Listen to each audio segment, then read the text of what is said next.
Hey guys, my name is Chris Lutton. This is EDL 852, Module 1.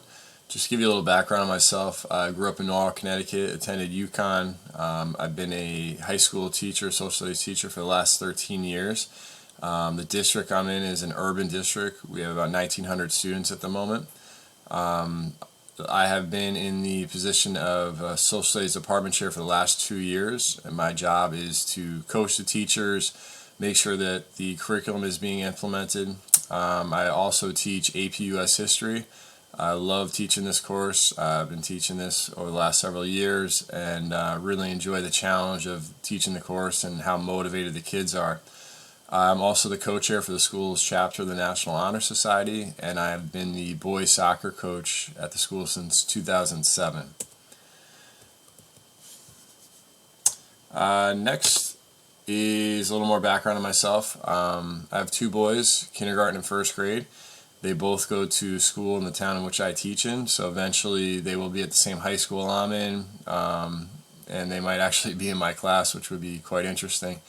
I'm very involved in the school. I'm very involved in what happens within the district, and very invested in the community, as you can see, especially seeing that I live and my kids will go to the same school. Another thing about me, I love to travel. I've traveled Europe extensively, spent a lot of time in Eastern, Western Europe, backpacked over 2 months in all those spots. This past summer I went to Italy, Montenegro, and Greece, had a great time there. And then when I'm home, I like to play soccer, play basketball, and exercise, but most importantly, I love to spend time with my family. School mission statement. This is really important. This is going to communicate the direction and the focus of the school environment. It's going to set clear, measurable, and time-based goals. And then the vision statement. This is what you hope others will view you, or how they will view you, and describe your highest priorities. So between the mission and vision statement, it should set a very clear standard of what the school is striving for. So in terms of role and vision, if your vision and mission statement aren't clear, it's really going to leave a very ambiguous and muddy pathway for people to understand where you're going. And I think it's important that you really get all stakeholders involved, so students, faculty, families, just the community in general, and figure out what are the core values and beliefs that they have, and the vision and mission statement should align with that. If it doesn't align with that, then you're never going to have buy-in from everybody, and it's never going to work. So I think that's first and foremost the most important. Getting the two to work hand in hand. Again, getting back to the stakeholders. Getting the stakeholders involved, figuring out those core values and beliefs is really going to help you set a clear, measurable mission and vision statement that could create the positive culture that you want within your school. So that's first and foremost. They have to work hand in hand.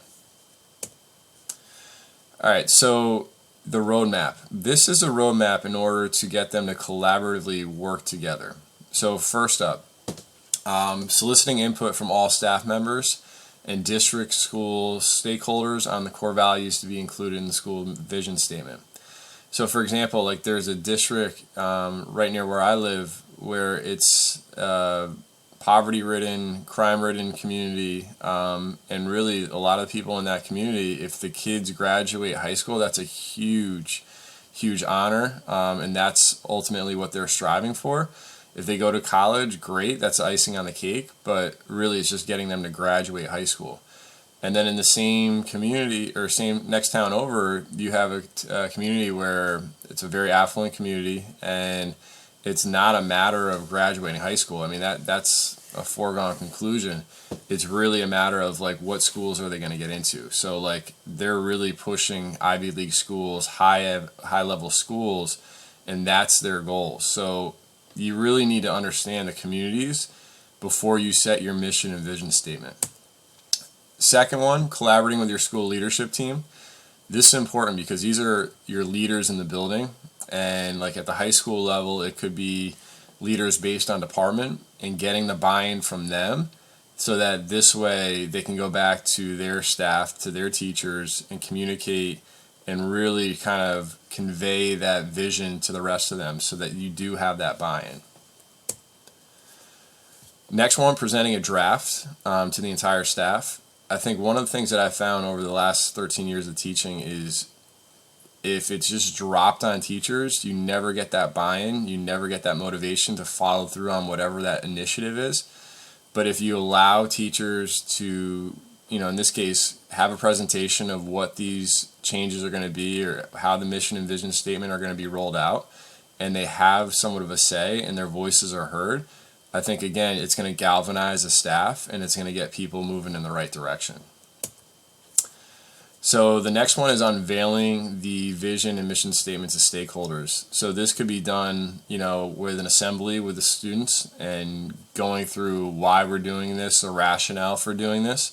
And then obviously you want to do the same thing with parents, maybe bring parents in later on that night for a presentation. But I think it's also important to follow up with an email because not everybody's going to be able to attend these. And the email is going to give them documentation of what happened and why it's happening. And I think that's really important so that they could continue to refer back to that. All right, now the process for developing an actionable mission and vision statement. The first one is casting the vision. So as we talked about before, figuring out what are the strengths and needs of the school. So assessing that and maybe collaborating and using data to figure that out. And then surveying stakeholders, finding out what they want this school to look like and what they hope for the future of the school, but also for the students. And then creating a school leadership team, like getting your leaders within the building to have a say in what's going on and getting the buy-in from them. The next part of that is implementing the vision. Now this is a process, and this is where the relationships and trust that administrators have hopefully built at this point with the staff and with the students is going to come into play. Because if they have that trust, then implementing the vision is going to be that much easier. But you also have to make sure you have the proper technology at the school in order to do this. Okay, so for example, like my school talks about 21st century learners. Well, if you want to have 21st century learners, they have to have 21st century technology. So that has to be taken into consideration when you start to implement the vision.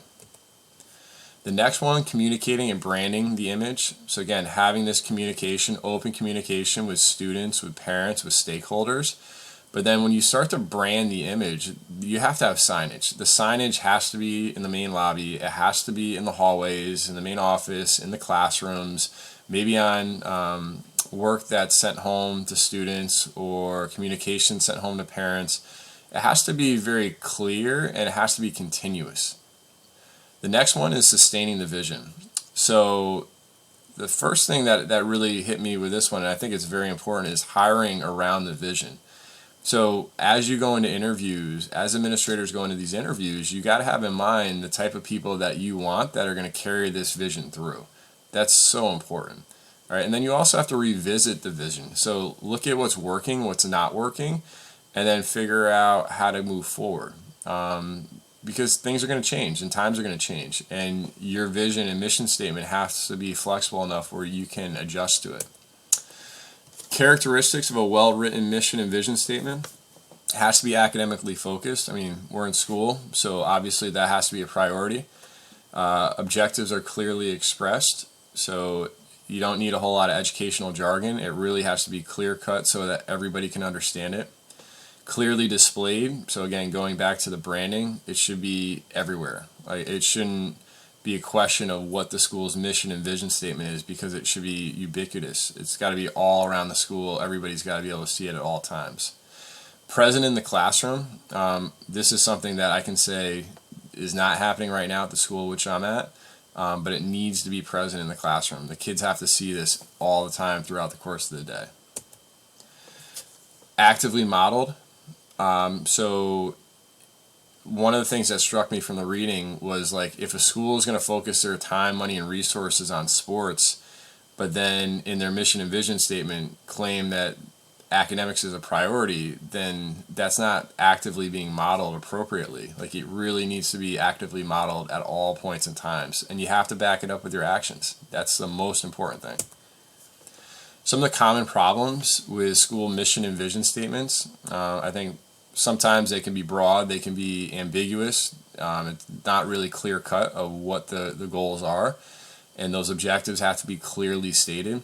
I think you have to move away from the educational jargon and really focus on, clear, concise terminology that everyone's going to be able to relate to, because again, you won't get that buy-in from stakeholders. All right, that's really important. You also have to understand what your core values and beliefs are of that specific community, and if that's not done beforehand, then again, that's going to be a problem. So, critique of mission and vision statements.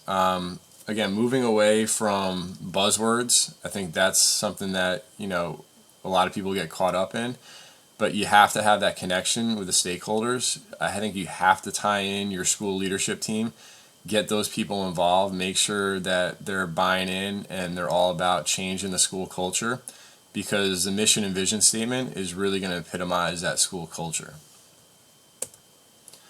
My school's mission and vision statement, in my opinion, I think it's a little too long. I don't think they really did a good job of tying in the stakeholders. And if you asked any kid in the school or any staff member, they would not be able to tell you what this mission or vision statement is. Now, part of that is the fact that it's not clearly displayed within the school.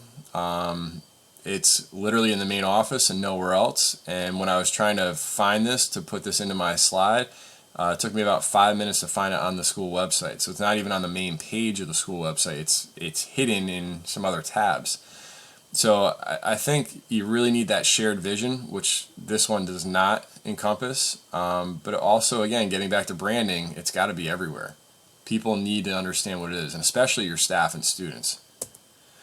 So my proposal to the superintendent to improve our statements at the high school, I think they have to survey and hold meetings with community stakeholders to find out what the core values and beliefs of the city are and the direction in which they want to move and the ultimate goals for the students.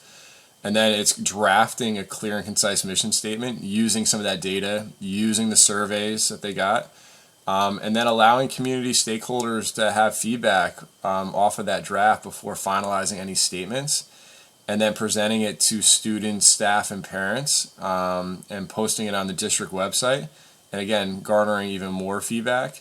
And then after you've gone through those phases where it's really been vetted out, then get into the branding. Okay, now that you have your mission and vision statement set, then get it posted in the main lobbies, get it posted in the main office, get it posted in the hallways, get it posted in the classrooms, on the school website, everywhere. And then I think the last part is providing professional development so that this can be built into the classes on a daily basis. Like the lessons, just the overall culture of the classroom and the school, it needs to be built in, day in, day out. And then last but not least, I think if you have a clear mission and vision statement, the well-being of the students and adults, it's going to go a long way. Because the vision and mission statement, it should be something that galvanizes a school and brings everybody together and gets everybody on the same page, but you're also creating a pathway and steps to a positive school environment, which is what everybody wants. But you need to have everybody buy in and everybody have the same core values and beliefs in order for this to change. So thank you guys for watching. I appreciate it, and have a great day.